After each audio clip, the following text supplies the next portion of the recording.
Shalom, selamat pagi saudara-saudari yang terkasih. Marilah kita mempersiapkan hati dan pikiran kita untuk mendengarkan firman Tuhan. Mari kita bernyanyi.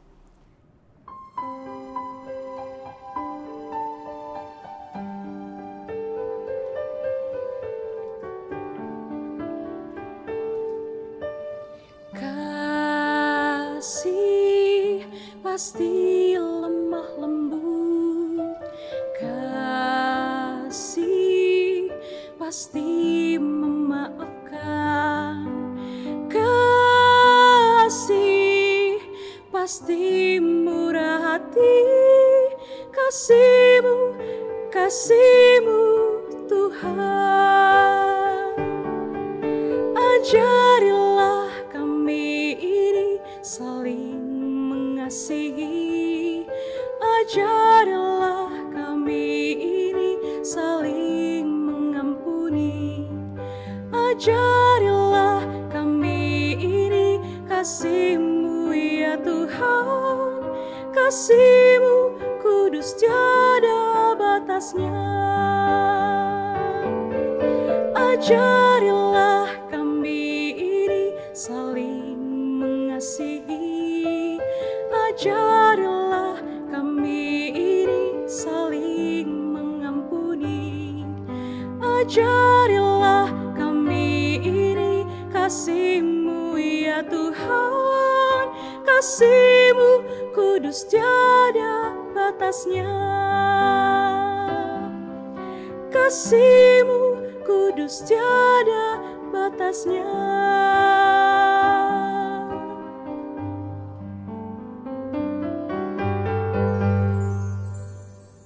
Mari kita berdoa. Ya Tuhan, kami sungguh bersyukur untuk berkat dan kasih-Mu di pagi hari ini, di hari yang baru, kesempatan baru yang Kau berikan kepada kami. Kami akan mendengarkan firman-Mu, berkati hati dan pikiran kami untuk memahami firman-Mu dan kuatkan kami untuk dapat melakukannya dalam hidup kami. Dalam nama Yesus kami berdoa. Amin. Saudara-saudari yang terkasih, firman Tuhan untuk kita renungkan hari ini dari kitab Imamat, pasalnya yang ke-19, ayatnya yang ke-18. Demikianlah firman Tuhan. Janganlah engkau menuntut balas, dan janganlah menaruh dendam terhadap orang-orang sebangsamu, melainkan kasihilah sesamamu manusia seperti dirimu sendiri. Akulah Tuhan. Saudara-saudari yang terkasih, ketika kita disakiti, ketika kita dijahati, atau ketika kita diperlakukan tidak adil oleh orang lain, naluriah kita cenderung untuk melakukan pembalasan atau menyimpan dendam di hati, yang sewaktu-waktu ketika timing sudah tepat maka akan dibalaskan. Saudara yang terkasih, sebagai orang yang percaya, layakkah kita memelihara dendam? Memendam adalah melanggar terhadap firman Tuhan. Dendam berarti menyimpan akar pahit.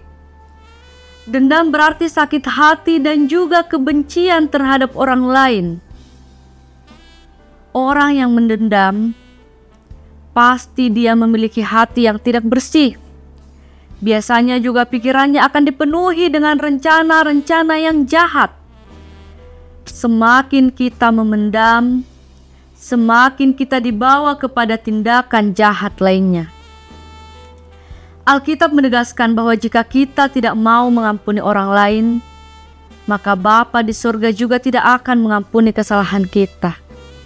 Artinya, dendam hanya akan menghalangi hubungan kita dengan Tuhan yang kita sembah itu. Saudara-saudara yang terkasih, Daud pernah berkata, "Seandainya ada niat jahat dalam hatiku, tentulah Tuhan tidak mau mendengar." Tertulis dalam Mazmur 66 ayat 18. Dendam tidak pernah membawa kepada kebaikan. Sebaliknya hanya akan membuat hidup menderita. Satu-satunya perilaku yang dapat mengendalikan rasa dendam adalah hanya dengan mengasihi saja. Bahkan melalui Musa, Tuhan telah menyatakan bahwa kita harus mengasihi sesama. Kata sesamamu mengacu kepada setiap orang yang berhubungan dengan kita, bukan sekedar orang yang tinggal di dekat rumah kita. Kita harus berani mendoakan setiap orang yang menyakiti, berbuat jahat, sehingga sikap tenang saat menghadapi situasi apapun, bahkan ketika merasa terancam, adalah sesuatu yang sangat penting. Harus bersikap tenang. Maka jadilah dewasa dalam menimbang setiap hal yang kita lihat. Jadilah dewasa dalam menimbang setiap hal yang kita dengar atau yang kita rasakan. Ingatlah akan firman Tuhan dalam Roma 12 ayat 19. Pembalasan itu adalah hakku. Akulah yang akan menuntut pembalasan. Firman Tuhan.